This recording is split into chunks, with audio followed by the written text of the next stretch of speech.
But if you want to deal with, and this is the major point, if you want to deal with issues of corruption, issues of looting, state coffers, whatever the allegations are, you cannot do it over a certain time period. It's very selective. You're not going to get the results you need to get, definitely not. Because if you take a snapshot of, let's call it, what is that, 10, 12 years at max, you're telling me that you're going to deal with the issues of the country in those 10, 12 years that are allegedly caused by the people that they're being alleged of certain wrongdoing. Impossible. So I said it and I maintain it. If we're going to deal with issues of state capture, we need to open it up. We need to take it further back. We've had how many dispensations? We've had 3 of them. No, well, we're in the 4th one now. Over a period of almost 30 years. We've had 3 presidents. Now, what I'm saying is, if we're going to say there's corruption in the state by state actors and private actors in the private business space, we need to take it further back. Let's undo, let's unlock, let's open up, let's pull those skeletons out from when the so-called government, or the government of the day that took over in 94, when they came into power. We start from then. We've had different political role players from then up until now. Let's open it up. This has been done. These are the role players. There have been business people that have existed before us. There have been journalists and commentators that have existed before you. They've been political figureheads and big business people that if you look at corruption in government, it's not government actors or role players, DGs, HODs, ministers, presidents, whoever's being alleged of wrongdoing. For that to happen, there's an enabler. Who are the enablers? Private players and private companies. So why are these private companies not being brought to the fore? Because they're the ones that have made the biggest amount of money when it comes to the transaction. Are you saying this because you know something, or? I'm saying this is, if we want to get to the truth, we've got to open it up. That's what I'm saying. And as much as I'm not a law enforcement agent of any sort.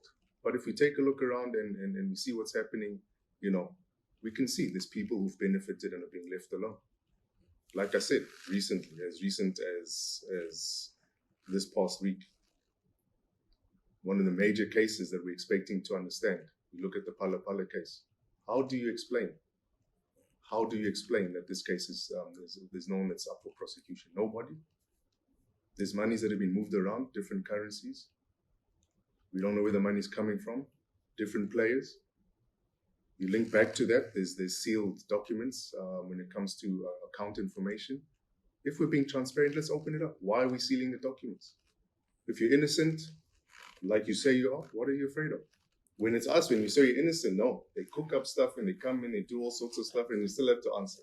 Appear before the commission and explain what really happened. No, it's not even, we don't even need a commission. This thing of commissions, and it's a long story. It's very, very simple.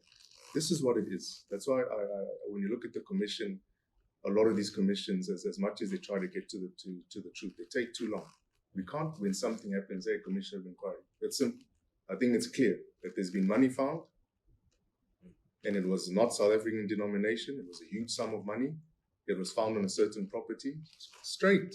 You go to court. Let's have it in the form of a court case. It doesn't need a commission of inquiry. If you were so serious and if you're so bold and clear that there's a case to answer, why are we going through a commission and taking so much money and time and money to bring people forward? No, but this is you. This is what was found at your place. Is that your farm? Yes. This is how much. Do you know about this money? No. Who knows about it? I don't know. Okay, no, cool. Let's get to the court. Let's get the farm records. Let's get the bank accounts. These witnesses, there's the business people in Dubai and wherever else. Come in and answer. Why are these bank accounts being sealed when it should be? I mean, you're the president of the country. We're not personalizing it, but the most transparent person should be the head of state. You are sealing his account, and it's okay for you to seal it because you don't want to. You want people to know what's happening within that space. We're not interested in your private affairs and what it is you're doing with whatever funds you have in your account. All we're saying is this money that has come in, What was that benefit taken for that amount of money? I think it's a simple question. Now we're not even looking at that. It's a shut case. Come on. So when you're saying, is there something I know? I'm not saying there's something that I know, but Yeah, it's something Duduzane that I know. Zuma. Yeah, Duduzane Zuma, surely.